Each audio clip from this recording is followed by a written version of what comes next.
అంకుశ ముద్రకి 2 చేతులు చేయాలి, కానీ ముందుగా కుడి చేతిని చూడండి. చూపుడు వేలును మూసి బొటన వేలు మొదటి భాగంలో టచ్ చేయాలి పైన.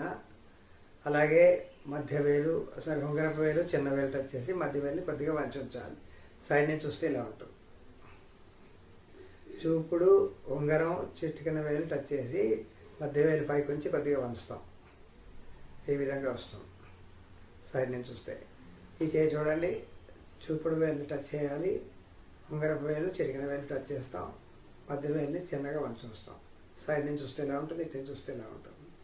ఇది చేయలేకపోతే చూపుడు వేలుని ఇలా కుక్కెల్లాగా పెట్టి మిగిలిన వేలన్నీ కలిపి వంచి బొటన వేలు దాని చూపు మధ్య వేలుకి సైడ్కి టచ్ చేసి ఉంచవచ్చు. ఇలాగ కనిపించింది కదా. ఇదే అంకుశ ముద్ర. చేతులు ఇలా ఒళ్ళో పెట్టుకోవచ్చు, తిన్నగా ఇలాగ పెట్టుకోవచ్చు. ఇలా పెట్టకపోయినా పర్లేదు, ఇలా పెడితే చాలు. ఇది అంకుశ ముద్ర అంటారు. ఇది మనసుని స్వాధీనం చేయడానికి పనికొస్తుంది. లలితా సహస్రనామంలో 370వ శ్లోకంలో వృద్ధాంకృష అనే శ్లోకం ఉంటుంది, అంకుశ ముద్ర అని ఉంటుంది. అంటే లలితా సహస్రనామంలో లలితాదేవి అంకుశ ముద్రలో ఉన్నది.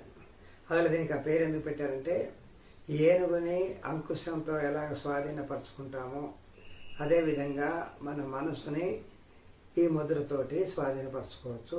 అంటే ఏకాగ్రతకు పనిచేస్తుంది, పిల్లలు చదువుకోవడానికి తెలివితేటలకు పనిచేస్తుంది, తెలివితేటలు పెరగడానికి పనిచేస్తుంది, ఏకాగ్రతను ఏమంటాం కాన్సన్ట్రేషన్ పెరగడానికి పనిచేస్తుంది.